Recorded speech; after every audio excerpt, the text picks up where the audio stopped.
Hey everyone, today I want to talk about a fishing trip, a kayak fishing trip that I took to the Central Coast. The nearest town would be Cambridge, California, about a 4-hour drive from LA.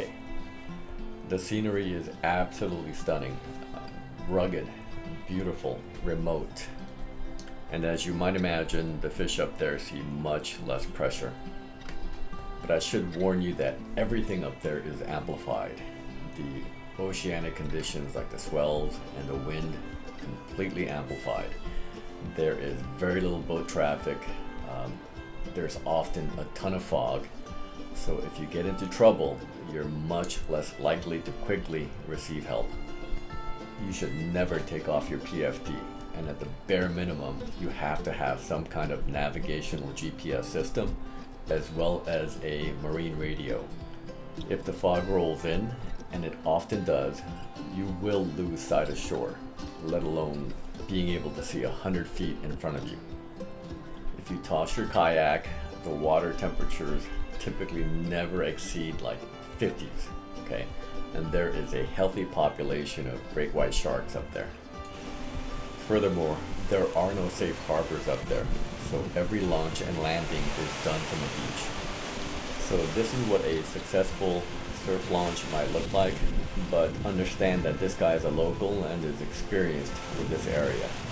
And also understand that the put out, the landing is often much trickier than the put in. Now that you've been warned, I'll touch upon some fishing topics. In terms of underwater terrain, it is much different than SoCal. SoCal terrain is fairly featureless, as evidenced by this snapshot, and you typically have to paddle out to about 200 feet of water to find meaningful structure. Compare and contrast that to Central Cal terrain. In only 65 feet of water, you have tons and tons of structure and variety, not to mention the kelp as well. Now, out of respect for the locals, I'm not going to give out any waypoints, but really, the entire area is great in terms of fishing. Even if you don't have a fish finder, the following dialogue should pretty much summarize it. Yeah, I mean, like around here we're around that mountain, so you might want to try a drop. But if you don't get bit, move. Yeah, 20 feet makes a difference. So if you drop and don't get bit, move. And again, I am primarily a lure fisherman, and I don't think there's much bait to be caught up there anyways, so looking at the tackle tray should give you a pretty good idea of what I'm using. Now, rock fishing isn't exactly rocket science, but I couldn't possibly cover how to target every species in one video. Basically, the approach is bigger lure, bigger fish. So in the next segment, I'm going to show you how to target the most plentiful and possibly the most aggressive fish in the water, and that is the blue rockfish. Now, what makes them easy to target is that they don't act like the typical rockfish. They're not hunkered down to the bottom, and you don't have to put a lure right on top of their head. These fish are mid-column and they're really active. So if you put a lure anywhere near them, they're going to bite. And often they will pick up the lure while it's falling, so you have to be aware. So here, the right side of the fish finder screen shows fish suspended from about 15 feet of water to about 45 feet of water. And typically these suspended fish will be blue rockfish. Here the fish finder is telling me that there is a school of fish suspended mid-column. That's about a 1 ounce jig. I've got my hand on the reel handle already because you have to be ready to not only lift up on the rod, but to quickly wind out the slack.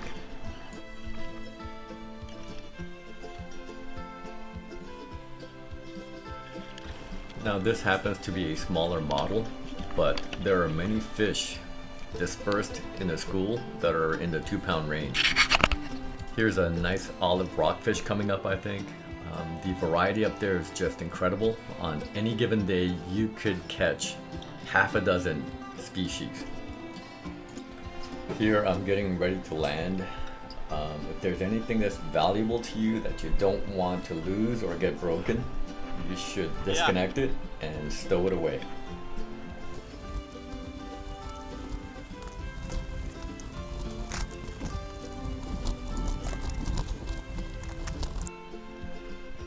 If you ride a Hobie, you're probably smart to bring up the rudder and take the Mirage drive out. And if you're really smart, you'll have a leash for your anywhere from $500 to $800 Mirage drive.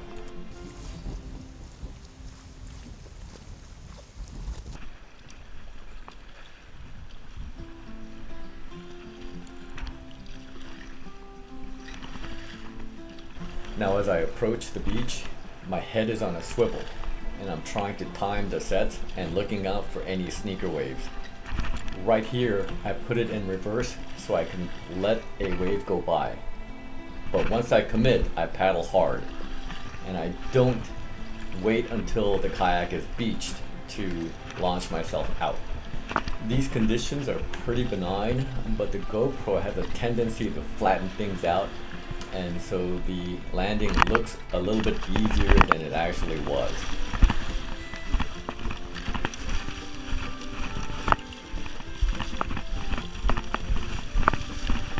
Thanks again for dropping by, and good luck out there.